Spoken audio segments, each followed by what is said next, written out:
Hello and welcome to my channel. आप सभी का मेरे चैनल पर स्वागत है। आज की ये हमारी वीडियो 9th एंड 11th का रिज़ल्ट अभी तक डिक्लेयर नहीं हुआ है, स्पेशली गवर्नमेंट स्कूल में। तो उसके लिए क्या असेसमेंट स्कीम होगी, किस तरीके से रिज़ल्ट को डिक्लेयर किया जाएगा, कब किया जाएगा फॉर द एकेडमिक सेशन 2020-21। और ये सिर्फ वन टाइम मेजर है, मतलब कि इस साल पर एप्लीकेबल होता है, आगे नहीं होगा। तो हम इस वीडियो के थ्रू इन सब चीज़ों पर डिस्कस करेंगे जो हमारा DOE का सर्कुलर आया है उसके बेसिस पर।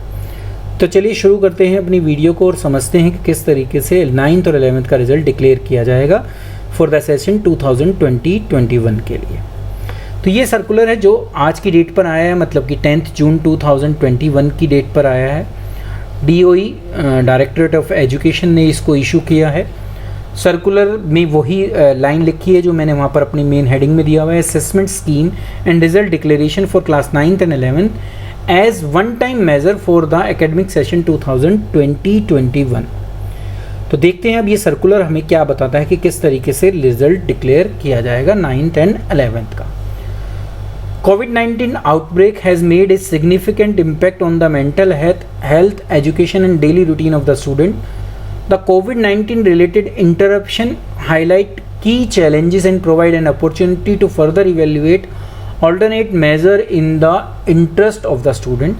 During this lockdown period, the educational institutions were closed, which hampered the teaching learning process in academic session 2020-21। तो हम जानते हैं कि जो टीचिंग लर्निंग पूरी एक प्रोसेस होती है वो हैम्पर्ड ज़रूर हुई है पूरे साल ही 2020-21 due to COVID-19.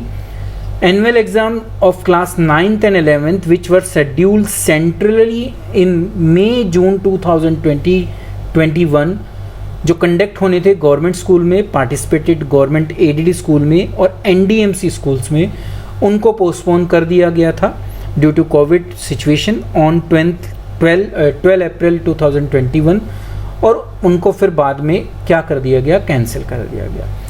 Therefore, Directorate of Education Delhi has discerned the strong need to be comprise the following provision in the existing promotion policy circulate की गई थी, जो इस एक सर्कुलर के थ्रू, जिसको मैं आपके इस वीडियो के डिस्क्रिप्शन बॉक्स में डाल दूंगा, और ये आई थी 17 मार्च 2021 में।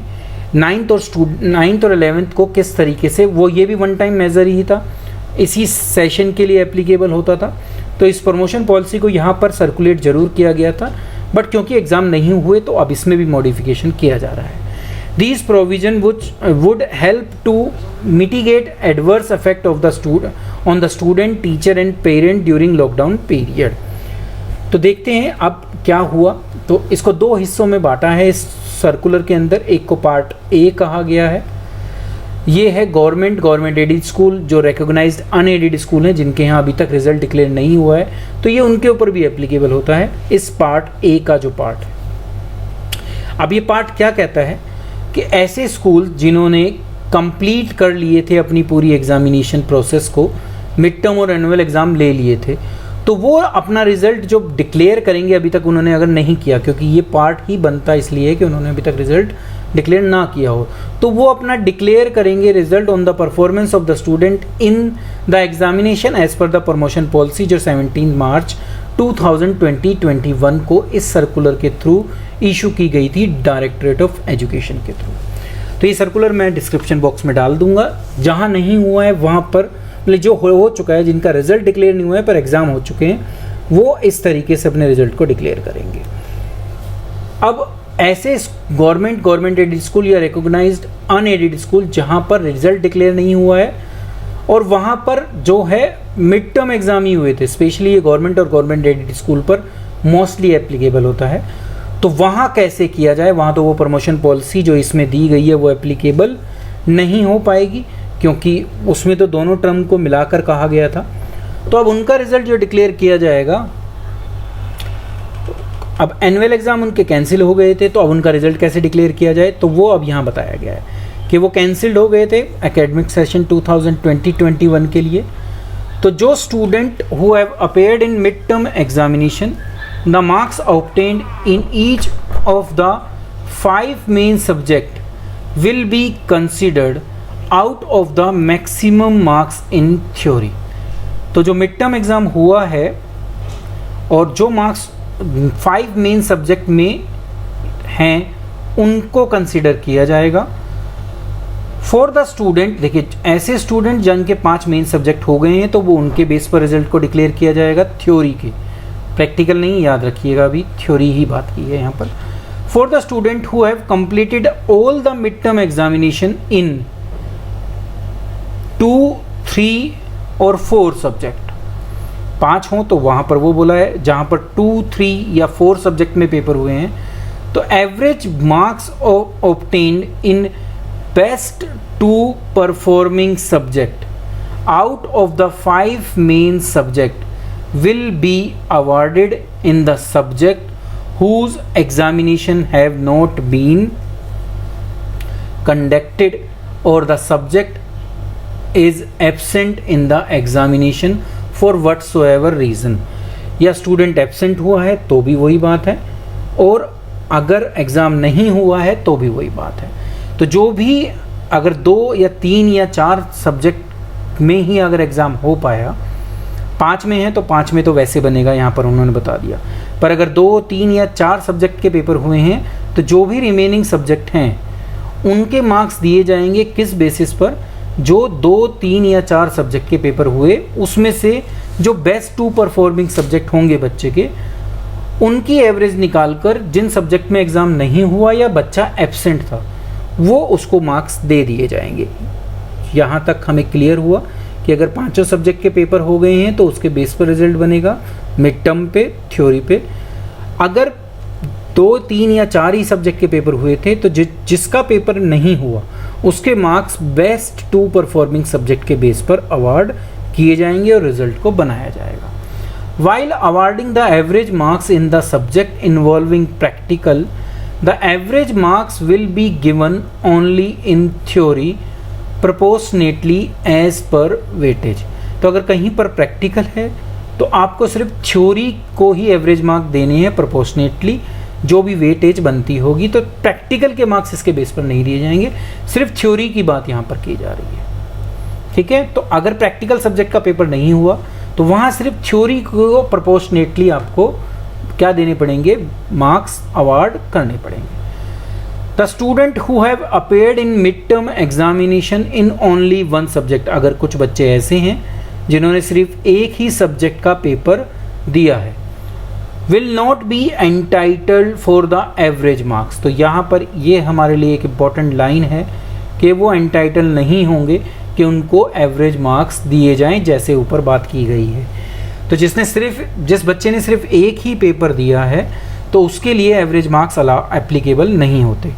तो वो जो ऐसा कोई भी स्टूडेंट है वो एलिजिबल होगा, रीअसेसमेंट टेस्ट उसका लिया जाएगा जो जुलाई 2021 में होगा, वो उसके लिए एलिजिबल होगा, उसको वहाँ पर वो एग्ज़ाम देने पड़ेंगे। The student who have not appeared in mid term exam, किसी ने एक भी पेपर नहीं दिया किसी भी सब्जेक्ट में, तो वो भी एलिजिबल है रीअसेसमेंट के लिए, जो कब कंडक्ट की जाएगी, जुलाई 2021। तो रीअसेसमेंट कब होनी है ये हमें यहाँ से पता चला कि जुलाई 2021 में होगी। किन के लिए होगी, जो या तो एक सब्जेक्ट जिन्होंने दिया है बाकी नहीं दिए उनके लिए, या जिन्होंने बिल्कुल भी पेपर नहीं दिए उनके लिए भी। The result will be declared based on the performance of the student in the examination and the average mark as per promotion policy circulated 17th March 2021। तो रिज़ल्ट तो इसी के बेस पर, इसी सर्कुलर के बेस पर डिक्लेयर किया जाएगा। तो ये सर्कुलर हमें बताता है कि प्रमोशन पॉलिसी क्या कहती है, मतलब कि ग्रेस मार्क्स क्या हैं, कंपार्टमेंट किस में आ सकती है, मतलब रीअसेसमेंट कैसे हो सकता है, वो सब इसमें बताया गया था। इसके ऊपर भी ऑलरेडी एक वीडियो मेरी बनी हुई है, साथ ही साथ ये सर्कुलर भी मैं इसके साथ अटैच कर दूंगा डिस्क्रिप्शन में, वहाँ से आप देख सकते हैं। तो रिज़ल्ट उसी बेस पर बनेगा, पर बनेगा सिर्फ मिड टर्म एग्ज़ाम के बेस पर। यहाँ से ये भी क्लियर हुआ। अब सी पॉइंट आता है, if the student does not secure qualifying marks, अगर वो उतने मार्क्स नहीं ला पाता इस प्रमोशन पॉलिसी के तहत जितने उसको पास करने के लिए ज़रूरी है, और क्योंकि उसमें बोला गया था इस प्रमोशन पॉलिसी में कि आपके इंटरनल मार्क्स भी इसमें ऐड होंगे, तो ये आपको समझना है कि इंटरनल असेसमेंट और प्रैक्टिकल के मार्क्स भी ऐड होंगे, प्लस ग्रेस मार्क्स हैं जो मैं आपको बता दूं 15 टोटल हैं। अब वो चाहे 1 में मिले चाहे 5 में मिले, टोटल 15 मार्क्स की ग्रेस है। तो अगर वो देने के बाद भी और इंटरनल के मार्क्स जोड़ने के बाद भी वो पास नहीं हो पाता, तो उसको भी रीअसेसमेंट टेस्ट में पेपर देने के लिए एलिजिबल माना जाएगा, मतलब कि वो भी पेपर देगा। तो कौन कौन पेपर रीअसेसमेंट के लिए एलिजिबल हैं? एक तो वो बच्चे जिन्होंने सिर्फ एक ही पेपर दिया, वो बच्चे जिन्होंने कोई भी नहीं दिया, और ऐसे बच्चे जो क्वालिफाइंग नहीं हो पाए, मतलब कि जो पास डिक्लेयर नहीं हो पा रहे, तो वो भी रीअसेसमेंट को जो जुलाई 2021 में होनी है उसके लिए एलिजिबल हैं, जिससे वो नई या अगली क्लास में जा सके, 9th वाले 10th में और 11th वाले 12th में। तो ये पॉइंट यहाँ पर उन्होंने क्लियर किया। अब रीअसेसमेंट का प्रोविज़न क्या है, तो वो अभी तक मैं आपको बता ही चुका हूँ कि कॉम्पिटेंट अथॉरिटी ने ये डिसाइड किया है कि एक अपॉर्चुनिटी सबको देनी है, जो भी जिन्होंने भी मिनिमम क्वालिफाइंग मार्क्स अचीव नहीं किए, चाहे एक सब्जेक्ट में हो चाहे एक से ज़्यादा में हो, मतलब कि जितने भी सब्जेक्ट है सब में भी आ सकता है, कोई ऐसी दिक्कत नहीं है। मतलब कि आप अगर 5 में भी नहीं ला पाए तो भी आपको रीअसेसमेंट आपका एक बार आपको एक चांस ज़रूर मिलेगा 9th और 11th के लिए। वो नेक्स्ट क्लास के लिए प्रमोट नहीं होंगे, पर जुलाई में उनकी क्या होगी, रीअसेसमेंट होगी। अगर वो उसे पास करते हैं तो वो नई क्लास में जा सकते हैं। तो रीअसेसमेंट किया जाएगा जुलाई 2021 में, उसकी गाइडलाइन और टाइम शेड्यूल जल्दी अभी जारी कर दिया जाएगा। तो ये था रीअसेसमेंट का प्रोविज़न जिसके लिए सब एलिजिबल है, हमने अभी पढ़ा था पीछे। एनुअल रिजल्ट डिक्लेयर कब होगा, जो हर स्टूडेंट के लिए बहुत इंपॉर्टेंट है और टीचर्स के लिए भी बहुत इंपॉर्टेंट है। तो रिज़ल्ट डिक्लेयर हो रहा है 22 जून को। तो 22 जून को 9th और 11th क्लास का सभी गवर्नमेंट स्कूल का रिज़ल्ट डिक्लेयर कर दिया जाएगा। Head of school should not call any student in the school physically for result. तो स्कूल में किसी भी बच्चे को नहीं आना है, हेड ऑफ द स्कूल इसको इंश्योर करेंगे। मैं इस वीडियो के माध्यम से भी आपके पास ये बात पहुंचाता हूं कि कोई भी बच्चा फिजिकली स्कूल में रिजल्ट लेने नहीं आएगा। स्टूडेंट अपना रिजल्ट खुद चेक कर सकते हैं। 9th और 11th के जो गवर्नमेंट स्कूल के बच्चे हैं वो अपना एनुअल रिजल्ट खुद चेक कर सकते हैं। ये आपके लिए बच्चों बहुत इंपॉर्टेंट बात है। आप इसको कैसे चेक कर सकते हो, आप edudel.nic.in जो हमारी डिपार्टमेंट की वेबसाइट है उस पर जाएंगे। उसका जो होम पेज है, मतलब कि जब वो खुल के आएगा तो होम पेज ही होगा, वहाँ आपको ये मिलेगा एनुअल रिजल्ट 2020-21। इसको मैं दिखा दूंगा आपको कैसे ये आपको मिलेगा एक वीडियो बनाकर। वहाँ आप अपनी स्टूडेंट आईडी और डेट ऑफ बर्थ डालेंगे तो आपको अपना रिज़ल्ट दिख जाएगा। तो आप अपना रिज़ल्ट खुद घर बैठे भी देख सकते हैं। किस साइट पर जाकर, edudel.nic.in के होम पेज पर एनुअल रिज़ल्ट 2021 के आइकॉन पे क्लिक कर कैसे देखोगे, स्टूडेंट आईडी और डेट ऑफ बर्थ डालकर। तो ये आप बच्चों के लिए बहुत इंपॉर्टेंट चीज़ है। Head of the school are hereby directed to send the following message to the student of class 9th and 11th about their result through digital media i.e. SMS, WhatsApp, mail etcetera within 2 working days. 2 दिन के अंदर अंदर, मतलब कि 22 जून से 2 दिन के अंदर अंदर हर स्कूल को अपने बच्चों को जो भी डिजिटल मीडिया है, चाहे SMS हो, व्हाट्सएप हो, मेल हो, उसके थ्रू भी उनका रिज़ल्ट उनको बताना है। स्कूल को एक ब्रॉड सीट आती है हमारी, वो अवेलेबल करा दी जाएगी, जिसके बेस पर वो हर बच्चे तक उसका रिज़ल्ट पहुंचाएंगे। साथ ही हर बच्चा अपना रिज़ल्ट ऊपर वाली प्रोसेस के माध्यम से भी देख सकता है। क्या है, जो बच्चे पास हुए हैं उनके लिए ये मैसेज है। जो एलिजिबल हुए हैं नेक्स्ट क्लास में प्रमोशन के लिए, तो student who declare pass in the annual exam, उनके लिए ये मैसेज भेजा जाएगा HOS या स्कूल के द्वारा कि give me a great pleasure to inform you that your ward master miss, जो भी नाम है, स्टूडेंट आईडी है, वो प्रमोट कर दिया गया है 10th के लिए या 12th के लिए। Report card will be distributed on री ओपनिंग ऑफ स्कूल। जब भी कभी स्कूल खुलेगा तो रिपोर्ट कार्ड दी जाएगी। It is my sincere advice to your ward to start studing for the forthcoming board examination के लिए उसको कहा जाएगा कि आप अपनी नई क्लास की पढ़ाई शुरू कर दीजिए। जो बच्चे एलिजिबल हैं रीअसेसमेंट टेस्ट के, मतलब कि जो पास डिक्लेयर नहीं हो पाए, जुलाई 2021 में रीअसेसमेंट टेस्ट होगा तो उसको ये मैसेज HOS की तरफ से आएगा कि योर वार्ड मास्टर मिस जो भी नाम है, student ID, class session 2021 need to appear reassessment in the following subject. जितने भी सब्जेक्ट हैं जिनमें वो पास नहीं कर पाया है वो सारे यहाँ पर लिखे जाएंगे कि इन सबको आपको पास करना पड़ेगा रीअसेसमेंट टेस्ट में, जब भी आप नई क्लास में जा सकते हैं। In this connection, you are informed that reassessment of class 9th and 11th may be conducted in the second week of July। कब होगी? जुलाई में भी सेकेंड वीक में।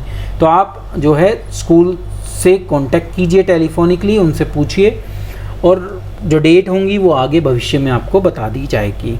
तो ये मैसेज भेजा जाएगा हेड ऑफ़ द स्कूल के लिए के थ्रू, किनको? जो बच्चे एलिजिबल हैं रीअसेसमेंट टेस्ट को देने के लिए। कंसिडरिंग जो भी ये कोविड की सिचुएशन है उसको ध्यान में रखते हुए all the head of the government और government aided school recognize unaided school are directed to comply the above guidelines in letter and spirit. तो इसको फॉलो हमें करना है हर स्कूल को। तो हर स्कूल को ये डायरेक्शन दी गई है कि वो टीचर्स को, स्टूडेंट्स को, पेरेंट को ये इन्फॉर्मेशन पहुंचाए कि आपका रिज़ल्ट ऐसे ऐसे इस दिन आएगा, जो मैं इस वीडियो के माध्यम से भी पहुंचा रहा हूं। तो यहाँ पर ये वीडियो जो 9th और 11th के रिज़ल्ट से रिलेटेड थी ये पूरी होती है। आशा करता हूँ कि हर स्टूडेंट का और जिन टीचर्स या हमको जो ज़रूरत थी वो इस वीडियो के माध्यम से मैं आप तक पहुंचा पाया हूं। वीडियो अच्छी लगे तो लाइक करना, शेयर करना और चैनल को सब्सक्राइब करना मत भूलिएगा। Thank you.